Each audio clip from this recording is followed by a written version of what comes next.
You have exactly 72 hours to remove that monstrosity, or I'm calling the sheriff, the county, and every legal authority I know. Beverly Hartwell stood in my driveway at 6:47 a.m., pointing her manicured finger at my beat-up Ford pickup like it was a war crime. I hadn't even had coffee yet, and this woman was measuring my truck's distance from the curb with a contractor's laser device, 47.3 inches. She announced with the authority of someone delivering a court verdict. Regulation maximum is 46.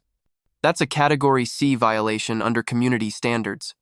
That's when I noticed the thick manila folder clutched in her other hand, labeled in bold black marker, property seizure posters. How exactly did she already have legal paperwork ready for a truck I'd parked barely 12 hours ago? I'm Jake Morrison, 32, software engineer, whistleblower, by unfortunate circumstance. After losing everything exposing corporate fraud, I'd inherited my grandparents' cabin at Lakeview Pines. Thought I'd finally found peace in this quiet Lakeside community. Wrong about the quiet part. Mrs. Hartwell, I literally just got here yesterday evening. It's President Hartwell, she snapped, her voice sharp enough to cut glass. And ignorance isn't an excuse for breaking community standards that protect all our property values. These rules exist for a reason. She thrust a pre-printed citation into my hands with theatrical flourish. $500. For parking my own truck in my own driveway. The fine was dated and timed down to the minute, as if she'd been watching my arrival through binoculars. But what Beverly didn't know was that her perfectly organized legal folder would become her undoing. As she waved it around making her threats, I glimpsed something inside that made my blood freeze. A document bearing my grandfather's signature, authorizing some kind of property transfer. Problem was, I'd seen my grandfather write his name thousands of times growing up, and he'd been dead for 3 years when that paper was supposedly signed. If you've ever dealt with a power-hungry neighbor who thinks they own your life, you'll understand what happened next. Beverly Hartwell was about to learn that sometimes the people you try to bully know exactly how to fight back. The Community Standards Manual she handed me next was 312 pages of insanity. Grass height measured in millimeters. Paint colors requiring board approval with 60-day advance notice. Even garden gnomes needed permits and approval by the Aesthetic Harmony Committee. But page 287 caught my attention. A handwritten note. R. C. Objected. Handled. What did handled mean? Who was R? C. Beverly left me standing there with my overpriced parking ticket, but not before promising to return for a comprehensive property inspection within 24 hours. The woman moved like a general planning a military campaign, measuring tape in one hand, citation book in the other. Something about her intensity felt personal, like this wasn't just about rules and regulations. My first stop was Claire Jennings, the nurse who lived 3 houses down. She was loading her car for another double shift when I approached with Beverly's rulebook under my arm. "Oh no," Claire said immediately, recognizing the dreaded manual. "Bev got to you already? Let me guess, parking violation? $500.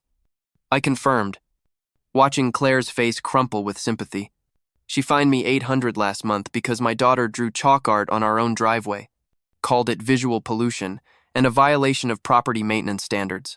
I work 16-hour shifts at the hospital. Jake, I don't have time to memorize which colors of chalk are approved for children's artwork." Claire glanced around nervously before continuing, her voice dropping to a whisper. "Here's what's really strange, though. Bev always knows exactly which rules to cite, like she has them memorized word for word. But when I asked to see the original HOA documents that created these rules, she told me they were confidentially stored for security purposes. Since when are community rules classified information? That question haunted me as I walked to Walter Brooks's house. At 78, Walter was the neighborhood historian, the keeper of memories from before Beverly's reign began. His living room was a shrine to Lakeview Pines history, with photo albums covering every wall, showing the evolution from undeveloped lakefront to the community it was today. "Your grandfather never wanted an HOA," Walter said without preamble, settling into his recliner with a heavy sigh. "None of us old-timers did. We moved here for the freedom, the independence. But somehow, Richard Caldwell convinced the county that we'd all agreed to form one. Then Richard vanished overnight, and Beverly took over." Walter pulled out a faded photograph from 1000 998, showing what looked like the last neighborhood barbecue before everything changed. Take a close look at this. Jake, notice anything interesting? I studied the faces carefully. There was Richard Caldwell, a handsome man in his 40s with politician's smile, and there was a much younger Beverly Hartwell. But they weren't sitting with their respective spouses like you'd expect at a community gathering. They were sitting together, his hand resting casually on her shoulder, both of them looking very comfortable with each other. Walter, are you suggesting what I think you're suggesting? I'm not suggesting anything, he replied carefully. I'm just showing you what my camera captured. But I will say this. After Richard disappeared, Beverly changed completely, became obsessed with control, with rules, with punishment, like she was trying to hold on to something that was slipping away. The pieces were starting to form a picture, but I needed more than neighborhood gossip and old photographs. I needed official records, documentation, proof, which meant a trip to the county records office to meet Tommy Garcia, a clerk whose wife had been on the receiving end of Beverly's enforcement tactics. Tommy was waiting for me with a stack of property records that would change everything. Your grandfather's deed includes a non-annexation clause from 1952, he explained, spreading out the yellowing documents. It's ironclad legal protection against forced HOA inclusion, but here's what's really weird. Jake, he pulled out another document. This one much newer. Someone filed a voluntary annexation form with your grandfather's signature in 2019, 3 years after he died. Either your grandfather came back from the dead to sign legal paperwork, or someone's been forging documents. The implications hit me like a sledgehammer. My property had never legally been part of Beverly's HOA. Every fine, every violation, every threat she'd made was completely worthless. But more disturbing was the timing. The forged annexation attempt happened while I was fighting my corporate whistleblower case, when I was too distracted to notice what was happening to my inheritance. Tommy, how many other properties in my neighborhood have similar protection clauses? His fingers flew across the computer keyboard, pulling up record after record. 17 properties have non-annexation clauses. Jake? But they're all paying HOA fees. Either 17 families voluntarily gave up legal protections worth thousands of dollars, or someone's been running the longest real estate fraud in county history. The revelation was staggering. Beverly Hartwell hadn't just been collecting illegal fines from me. She'd potentially been defrauding 17 families for years. Maybe décades, but I needed to be absolutely certain before making any accusations. That afternoon, I decided to test Beverly's authority with some strategic provocation.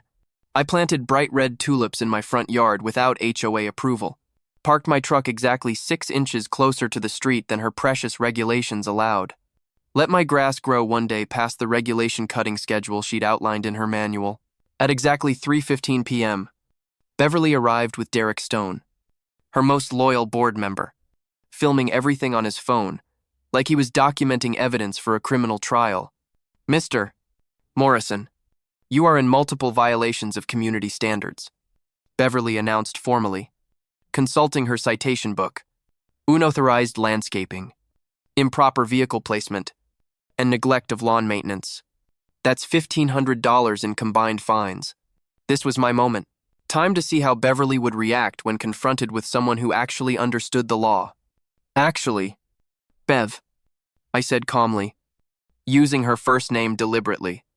You should probably check the property records before writing citations for land you don't have authority over. The change in her expression was immediate and dramatic. Confusion flickered across her face, followed quickly by suspicion, then dawning horror as she realized I wasn't just another intimidated homeowner. My grandfather's 1952 deed includes a non-annexation clause. I continued, watching her face go pale. This property has never been part of your HOA, which means every fine you've written me is legally worthless. Beverly's reaction wasn't just anger. It was pure panic. She grabbed Derek's phone, stopped the recording, and whispered something urgent in his ear. Whatever she said made him go pale and take several steps backward, clearly wanting distance from whatever was about to happen. "You're threatening me!" Beverly suddenly shrieked, her voice echoing across the neighborhood. "I feel unsafe. This man is being aggressive and dangerous." The performance was Oscar-worthy. Trembling hands, tears forming in her eyes, voice cracking with apparent fear. She pulled out her phone with theatrical desperation. 911, there's an aggressive man threatening me at 847 Pinecrest Drive Ave. I need police officers here immediately. I'm in danger. I checked my watch, 3:23 p.m. Beverly thought she was calling in reinforcements to restore her authority. What she didn't realize was that she'd just started a 6-minute countdown to her own complete destruction.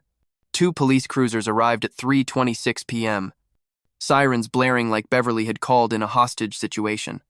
Officer Martinez stepped out first. A veteran cop with the tired expression of someone who'd responded to too many suburban dramas. His partner surveyed the scene with obvious skepticism, one hysterical woman pointing at a man calmly standing in his driveway. "Ma'am, you reported an aggressive individual making threats?" Officer Martinez asked, pulling out his notepad with practiced efficiency. Beverly immediately launched into victim mode, pointing at me with a trembling finger. "He's undermining community safety. He threatened my authority as HOA president. He said I have no power over him." The absurdity of her complaint hung in the air like a bad smell. Officer Martinez looked at me, then back at Beverly, clearly trying to process how stating legal facts could constitute a threat. "Sir, can you explain what happened here?" he asked me directly. I calmly pulled out my phone and showed him the property records Tommy had helped me download. "Officer," I simply informed Mrs. Hartwell that my property has a non-annexation clause dating back to 1952. According to county records, this land has never been part of the HOA she claims to represent. Officer Martinez studied the documents, his expression growing more irritated by the second. "Ma'am, filing false police reports is a criminal offense. This homeowner stated a legal fact about his property rights. That's not threatening behavior. That's someone who knows the law." Beverly's face cycled through emotions like a broken traffic light. "But he's disrupting community harmony. He's refusing to follow proper procedures." "What procedures?" Officer Chen interjected, looking genuinely curious. "If his property isn't part of your HOA, what authority do you have here?" The question Beverly couldn't answer hung in the summer air. She opened and closed her mouth several times, looking for words that wouldn't come. Derek, meanwhile, had backed away entirely, clearly wanting distance from this disaster. "This is your first and only warning." Officer Martinez continued sternly, "If you call 911 again without a genuine emergency, you will be arrested for filing false reports. Are we clear?" As the police cars pulled away at 3:29 p.m., Beverly stood frozen on my lawn like a statue. The authority she'd wielded for years had just evaporated in front of witnesses. But I wasn't done. Not even close. I had exactly the window I needed to conduct the most important research of my life. At 3:29 and 30 seconds, I speed-dialed Tommy at the county office. "Tommy, it's Jake. Emergency request. I need you to pull everything you can find about Richard Caldwell's disappearance and how Beverly became HOA president. Every document, every filing, every record you can access. Already on it." Tommy replied eagerly. "After our conversation this morning, I started digging. Jake, what I found is going to blow your mind. Beverly was never legally elected president. There are no election records, no ballots, to no meeting minutes showing any kind of succession process. At 3:30, I texted Walter with urgent precision. Need names of everyone who refused to sign original HOA documents. Also spreading word about emergency community meeting tonight. This ends now." His response was immediate. 17 families never signed, including yours. I kept detailed records. Meeting location? At 3:31. I posted in the neighborhood's private social media group. Emergency community meeting tonight, 7 p.m., community center.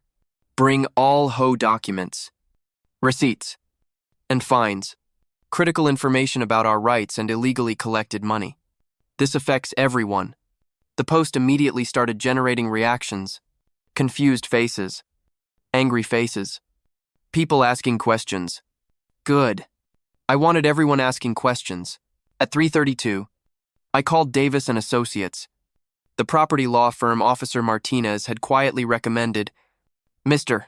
Davis, I need urgent legal consultation about HOA president succession without proper election.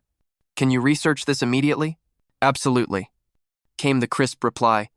If what you're describing is accurate, we're looking at potential fraud charges and massive civil liability. At 3:33, I sent a mass email to every resident. Simple question. Did anyone vote for Beverly Hartwell as HOA president? Looking for documentation of elections held after Richard Caldwell left. At 3:34, while Beverly still stood in my driveway looking shell-shocked, I pulled up her public Facebook profile. There it was, buried in her posts from 2008, finally handled the Richard situation. Community leadership requires difficult decisions. Some people just don't understand what's best for everyone. Handled the Richard situation? What exactly did that mean? At 3:35, Tommy called back, breathless with excitement. Jake, you're not going to believe this.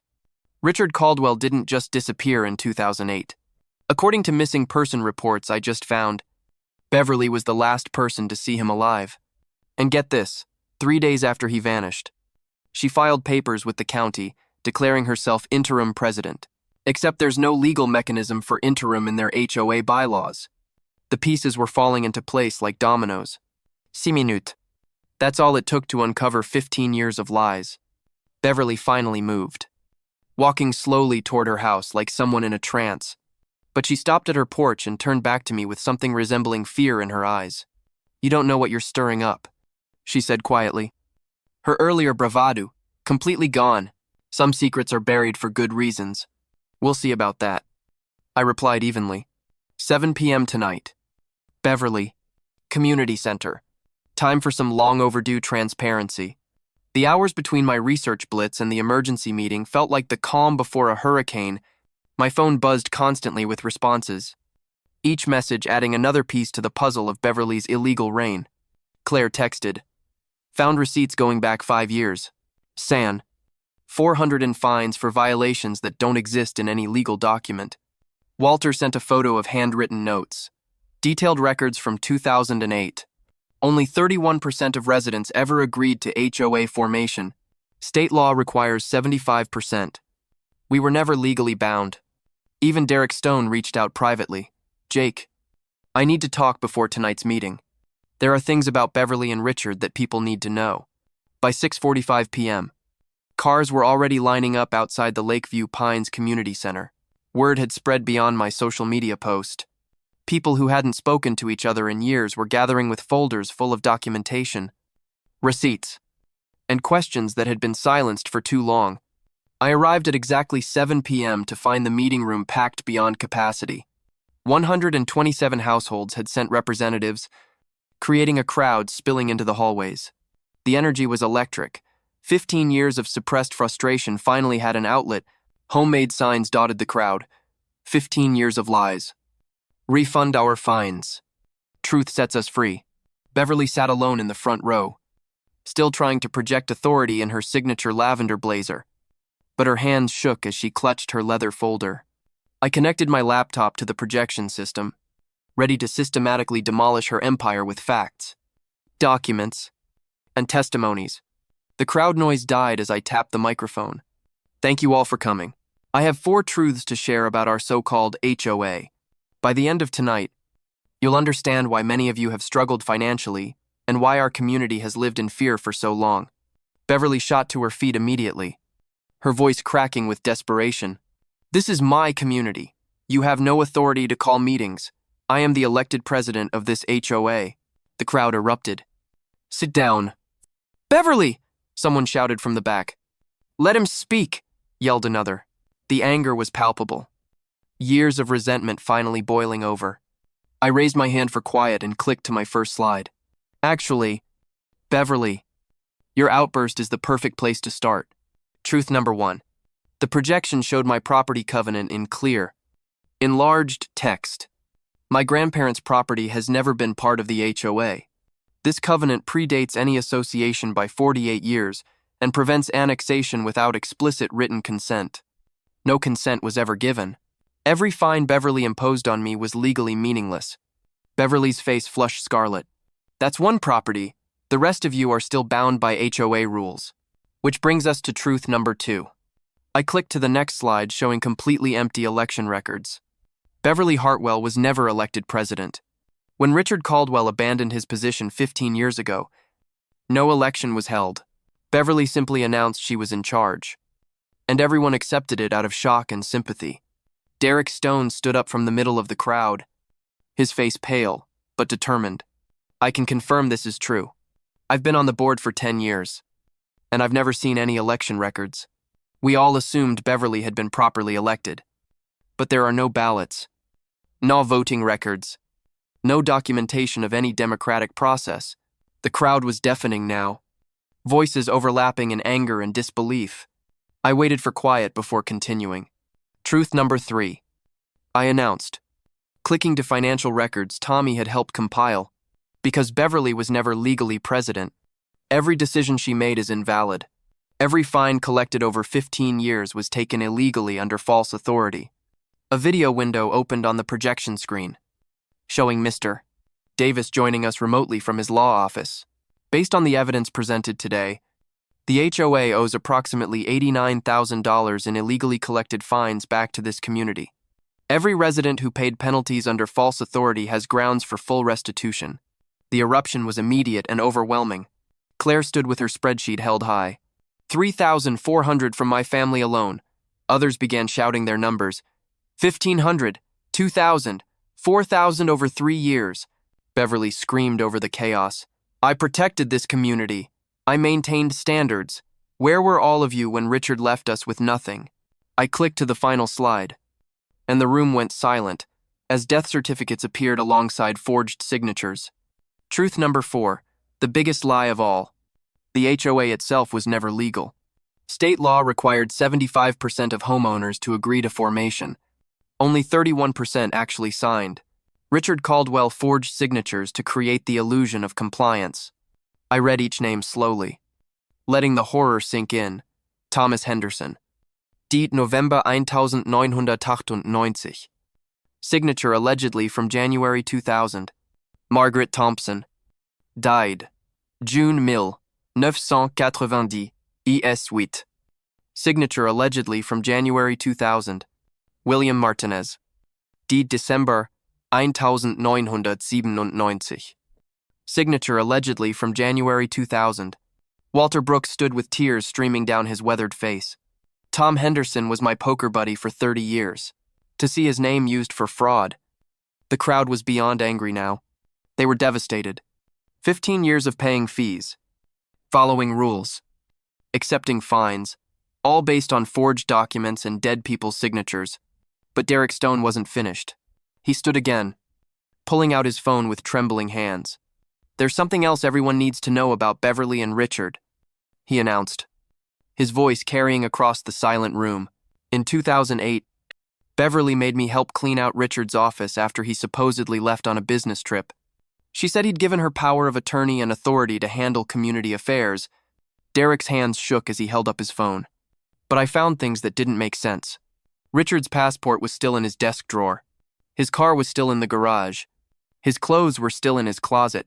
And Beverly kept saying strange things about how some people force you to make difficult choices. The room held its collective breath as Derek continued. I recorded everything that night, just in case. Beverly, tell them what you told me about Richard's accident at the lake. Beverly collapsed into her chair like all the air had gone out of her. The mask of authority finally cracked completely, revealing the broken woman underneath. Richard promised to leave his wife for me, she whispered, her voice barely audible. We were planning to run away together, start over somewhere new. I gave him everything, my trust, my reputation, my heart. But he just left, without me, with Jennifer, the HOA secretary, took the money and disappeared like I meant nothing. The confession hit the room like a physical blow. Beverly Hartwell, the iron-fisted tyrant who'd terrorized the community for 15 years, was revealed as a woman whose life had been shattered by betrayal and abandonment. The HOA was all I had left to control, she continued, tears flowing freely now. After Richard destroyed everything, it was the only place where my decisions mattered, where people had to listen to me. I know it got out of hand, but I couldn't stop. Without the authority, without the respect, I was just the woman whose lover abandoned her for someone younger. Claire Jennings stood slowly, her voice gentle but firm. Beverly, I understand heartbreak. I understand feeling powerless. But your pain doesn't excuse 15 years of making other people suffer. You turned your personal nightmare into everyone else's problem. The legal resolution came swiftly. Mr. Davis walked the room through the implications via video conference. Every action taken by an unauthorized president is legally void. Every fine collected under false pretenses constitutes theft. Criminal fraud charges will need to be filed. And civil restitution must be ordered immediately. The community vote was overwhelming. 124 households voted to dissolve the illegal HOA immediately, with only 3 abstentions. Beverly didn't vote at all. She sat in her chair, staring at her hands, as 15 years of control evaporated in a single evening. But the biggest revelation came from Tommy Garcia, who'd driven directly from the county office with a box of recently discovered documents. Everyone needs to see this, he announced, pulling out a thick manila folder. I found Richard Caldwell's original HOA formation plan from 2000. It wasn't just about creating community standards. It was a long-term real estate acquisition scheme. The documents revealed a systematic plan to use fabricated violations and escalating fines to force property sales, allowing Richard's shell company to acquire valuable lakefront properties at below-market prices. Beverly's recent attempts to annex protected properties, including mine, were simply continuing Richard's original fraud on a larger scale. The manila folder Beverly brought to your house on the first day, Tommy continued, looking directly at me. It contained forged annexation documents for 6 additional properties. Your truck parking violation was just the test run for a massive land grab that would have displaced dozens of families. The room erupted again, but this time with a different energy. Relief mixed with rage. Vindication combined with determination. For the first time in 15 years, the community was united, not in fear, but in the pursuit of justice. Beverly finally spoke one last time, her voice hollow and defeated. I never meant for it to go this far. I just wanted to matter to someone again. You did matter, Walter said gently. You mattered to Richard, until his greed became more important than love. But that didn't give you the right to steal from families, to terrorize children, to turn neighbors into enemies. 6 months later, I drove through Lakeview Pines and marveled at the transformation. Houses painted in bold, unapproved colors lined the streets. Gardens burst with flowers that had never appeared on Beverly's acceptable species list. Children played freely on lawns without fear of being cited for excessive recreational noise. Beverly now lived 3 states away in a 55-plus community in Arizona, one with no HOA. Ironically, perhaps she'd finally learned that real communities thrive on mutual respect, not authoritarian control.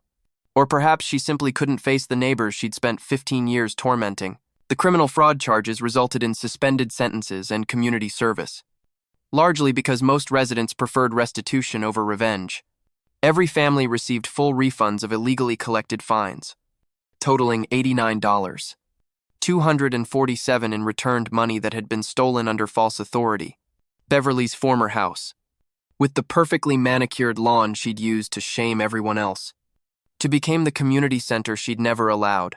The front yard transformed into a free vegetable garden where children learned to grow food without permits, and neighbors gathered for potluck dinners without dress codes. As for me, I kept my truck parked exactly 47.3 inches from the curb, not because I had to anymore, but because I could. Sometimes the sweetest victory is the freedom to ignore petty rules that never should have existed in the first place. Standing on my dock at sunset, watching families enjoy the lake without fear of violations or fines, I realized that Beverly's 6-minute fall from power had taught our entire community something valuable. The biggest tyrants often collapse not from external attacks, but from the weight of their own lies and the courage of people willing to demand the truth. Beverly Hartwell built her empire on forged documents, false authority, and the silence of intimidated neighbors. All it took was one person willing to read the fine print and 6 minutes of phone calls to bring it all crashing down. If this story inspired you to stand up to the petty tyrants in your own life, to remember what we learned at Lakeview Pines, always read the fine print, always question authority that can't justify itself, and never underestimate the power of a community united in pursuit of truth. Sometimes the most satisfying justice comes not from revenge, but from watching bullies face consequences of their actions, Beverly called 911 to silence me, but instead gave me the platform needed to expose 15 years of fraud and give an entire community its freedom back. That's a 6-minute investment with a return that will last for generations.